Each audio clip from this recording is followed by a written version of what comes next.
IML students. Today we are going to talk about pending orders, also known as buy orders, sell orders, limits, stops, all of that. We're going to talk about it today. Let's get ready.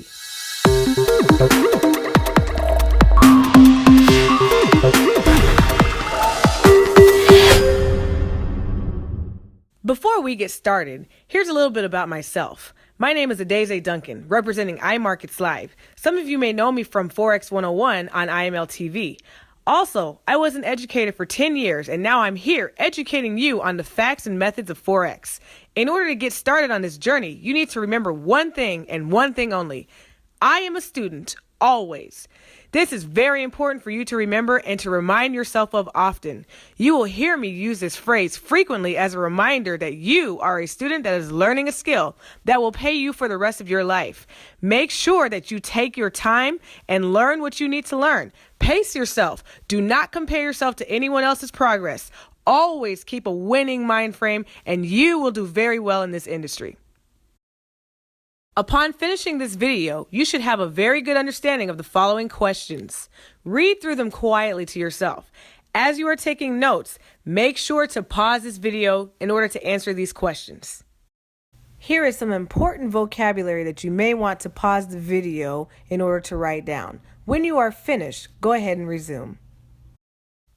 Before I actually start talking about different types of orders, let me just say that a pending order is an order that you would actually set in order, to not have to sit at the computer screen all day or your phone and, check it all day. It's kind of like what I call like a set it and forget it order. It's an order that you set so that later on it can happen. If price is here, but it's not where you want it to be, you set this order so that in the event that price gets to where you want it to be, then your order will get activated. Okay, so that's what a pending order is for. You've got two different types. You've got an instant execution, and then you've got a pending order. Instant execution means that you're automatically into the market. The moment you press buy or sell, you are in it. But a pending order, you can press buy or sell, and it won't actually activate your order until after it's crossed a threshold. The first order that I want to talk to you guys about are stop orders. In a stop order, a threshold will have to be crossed. Notice I say this, make sure you hear me right now, has to be crossed only once, only one time before you are entered in the trade. I'm going to show you this. I'm going to show you what I mean. Stop orders are like a race. Once you cross the threshold, you are entered into the race. So you see this picture that I have where these, you got this motorcycle ski looking thing and a car, all right? And right before they cross this line, they're not in the race yet. They're not in the race until after they cross the threshold. Or think about track runners. They're always behind a line. They're on their blocks and behind the line. The moment they cross the threshold, they're in. Okay? That is what a stop order is all about. The moment you cross it one time, you are in the trade. So you see in this example right here, a sell stop. You place an order below market price, expecting price to drop. When the threshold is crossed, you're entered into the trade. Let me say this again. I want you to look at the picture, okay? You see how price is going upward, it's going up and down, up and down. It looks like it's moving up and then it turns. So now we're going to assume that maybe price wants to go down. It's made a turn. Now maybe it's going to go down. Now I don't really feel like sitting at my computer screen and waiting for price to get there. So I'm going to set my sell stop where that green dotted line is. And if price so happens to continue to move down, then I will be entered into the trade. That is a sell stop. Notice how it only has to cross the threshold one time. Now, in this picture, you see price has actually crossed the threshold. So now I am in the trade. I'm in the trade. Why? Because price did what I thought it was going to do. I thought it was going to go down. It was going to continue to go down. And it did. So now I'm entered into the trade. Yay, life is good. Now, what happens if that doesn't actually happen? What happens if price never made it down there to that green dotted line? Let's say price kind of was, where it was at before, and then it just continued to move higher. I would never be entered into the trade until it crosses that green line. Okay. So some people like to set, pending orders like a sell stop or buy stop because it brings them security, knowing that, well, if price doesn't do what I wanted it to do, then I don't lose any money anyway. Okay. Because if you would have entered that on an instant execution, thinking that it was going to go down, you would have lost money. But hey, that's the risk we take. I'm big on showing you real life examples. So, it's always easy to show a really pretty picture, of perfect drawing. So now I want to show you an actual picture. So you see here how price was going down, it looks like it's going down. And hopefully you understand, what a sell looks like, what a buy looks like. If you don't, please go back and check out my video that I created on what a buy looks like, what a sell looks like. All right. So we're assuming price is going to go down. Remember, keyword, I am assuming. Maybe I drew up my chart. Maybe I, created if-then statements. If price comes here, then I do this, and you'll understand this from support and resistance video that I was just talking about. If price does this, then that. So I'm going to assume that if price comes down here, then I want to be in a sell. So price comes down and I'm assuming that, okay, price is going to come down here. I want to be entered. So that's the actual picture. We just finished talking about a sell stop, guys. A buy stop is pretty much the same thing. It's just a buy version. All right. Same, everything applies. Right now, you're not currently entered in trade because threshold has not been crossed. You're expecting that price is going to continue to make its upward movement. All right. We're expecting price is going to rise, but we're not actually in the trade until the threshold has been crossed. So now you see that the threshold has been crossed, so I'm entered into the trade. A buy stop is just like a buy. It's regular. You expect price to rise. The stop is what makes it as though, hey, you only have to cross the threshold once. Keep the idea of, like a race in your mind, at the forefront of a race, okay? Keep that in your mind. So once again, stop orders. Remember, they only need to be crossed one time. Threshold only needs to be crossed one time and you are in. If it's going up, it only has to be crossed one time. That would be a buy stop. If it's going down, it only needs to be crossed one time. That would be called a sell stop. Does that make sense? Okay, I hope it makes sense. If not, rewatch this video or come check me out on Forex 101. Okay, so now we understand a stop.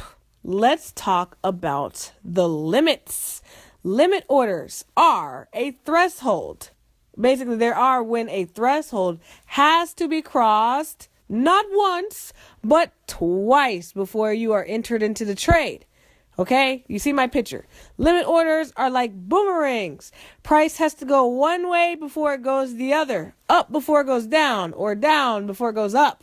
All right, you see, maybe not everybody's familiar with a boomerang, but when you take that little stick and you throw it, it goes away and it can actually come back to you. It goes out and comes back. That's why people like boomerangs, or like a yo-yo. It goes down before it comes up. All right, limit orders have to cross a threshold 2 times. All right, there's a strategy for using limit orders. I'll talk about that shortly. Now, here's my first example, a sell limit. What do we know about sells? We know sells are going down. So why would I actually have a sell limit when price is obviously moving up? Because think about it. They're like giant U-turns, okay? So you place an order above market price, and then you're hoping that price goes up, turns around. So let me say that again. Let's say that, price is moving upward. And you're thinking that when it gets to a certain area above where price is currently, it's going to turn around and start to go down. All right. So what do? Do you sit at the computer and wait and watch and watch and wait and wait and watch? If you have no kids and no job and, no life, then yes, you can sit there and wait and watch. But if you have something else to do at all, even possibly go to the bathroom, then you're going to. All right. Now we're looking at the same picture. But look at that. The threshold has been crossed twice. So now you're in a trade. Remember what we said? We knew that, okay, when price gets to a certain area it's going to turn around and it's going to fall. And I want to be able to catch price at the best possible, place. So I'm going to go ahead and I'm going to set a sell limit. So notice how price crossed the threshold one time and then it crossed it a second time. And boom, there you go. You're in the trade. Okay? Does that make some sense? See, crossed twice. Sell limits must be crossed twice. If you're not familiar with a boomerang, most people are familiar with a U-turn. Make a legal U-turn at the exit. All right? Is you go one way and then you turn around, you go the other way. All right. It doesn't matter if it's, a buy limit, which we'll talk about that. I'll show you a picture of that. And as you see, I like to show real life like pictures. So here you go. Here's a sell limit. It's going up. And I said to myself, hey, self, price is not going to go up higher for much longer. When it decides to turn around and go down, I want to go ahead and get in at that price. So that's why I have that blue arrow showing you that I'm assuming or I'm expecting that price when it falls is going to have to come back and cross this area. Notice it's already crossed the threshold once. I'm expecting it to cross it again so I can get in. Okay? A lot of times you would put it above. Price will have never actually even touched the line yet. All right. And then you can set a sell limit. But remember, it has to be crossed twice before it's active. It has to cross it going up and then cross it going down. If you would like to see a more real life example of this, come and visit my channel, Forex 101. You can ask questions. We interact with one another. So here's an example of a buy limit. Remember, buy limit is just like a sell limit, except it's a buy. What do we know about buys? We expect buys to go up. So you notice how price is going down right now. Remember, right now, possibly price has to go lower first before it turns around and goes higher. Now, how do I know that? Well, guys, when you start doing more and more of this technical analysis, the stuff that we're teaching you, when you get on the channels and learn more about, how to draw up your charts, if you visit me on Forex 101, Adeze Duncan, then you're going to start to learn about, you're going to start to feel more confident in calling out when and what price is doing because you've seen it happen in the past. You started to pick up on patterns and price does like to move in certain ways and you'll start to pick that up. No, you'll never be ahead of it. You'll never predict it, but you will have an idea. You'll know that, okay, price has got to go down first. It's got to go down a little bit more. There's more room for it to go down. You'll even be experienced enough to know that there's more room. If you don't see that now, don't worry about it. You'll see it later. Okay, but this is how you set a limit. If you're just putting a limit order in because you were following directions, now you understand why you're doing it. Because at the time that they tell you to set the limit, price is not ready and it has to go to that area first. And most likely, if they're telling you to set a buy limit, that means price is still moving down and it's got to go lower before it turns around and goes the other way. Okay, hopefully that gives you some better understanding of why you're using the limit. Here's your life picture, your real life picture of a buy limit. You can see that price is, going down and it's eventually going to turn around and go up. Remember, with a limit, it has to cross the threshold how many times? Like a kid's movie. It has to cross the threshold, it has to cross the threshold twice, 2 times. One time to go down and another time to go up. Okay, if it's a sell limit, one time to go up and then another time to go down, like a giant U-turn or a boomerang. So one last time, I'm going to say this one last time with a limit order. Well, it's going to be one last time unless you decide to rewind it.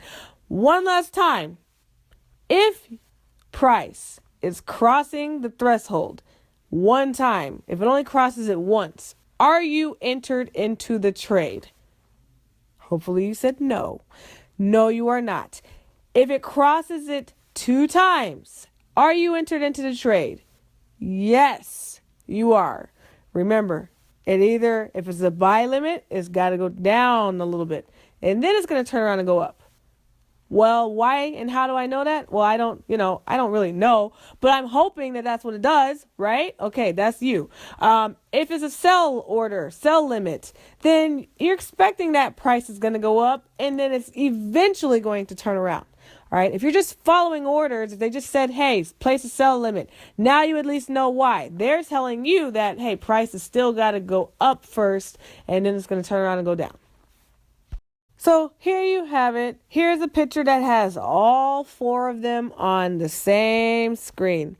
This is a good time to possibly, screenshot it. You can see in all of them. It kind of gives you an idea. It's either going to cross the threshold once, it's going to cross it twice. It's got to go down before it goes up. Screenshot this for your note, or if you're taking notes, write this down so that you can reference it for later. This is a picture of your trading window when you select pending order. It's not actually going to say pending order. Instead, you're going to see buy limit, sell limit, buy stop, sell stop. You select either one. Something I want to point out is that notice you'll see price only in this window. And the reason why you'll see price in this window is because you get to set the price for this time around. If you were doing a market execution, you would not be able to actually set that price. Everything else should be about the same. The other thing that would be different would be an expiration. I strongly advise that you set an expiration for your pending orders. Depending on how long you like to hold a trade, if you're more of a day trader or an intraday trader, someone who likes to hold a trade within a week or so, you need to set an expiration for at least 7 days, or a maximum of 7 days. The last thing you want to do is forget about your pending order and then it accidentally get activated when you don't want it. By now, you should have a good understanding of the following questions. Read them quietly to yourself, and when you are finished, go on to the next video in this series. Thank you so much. My name is Adeze Duncan, and remember, I am a student always.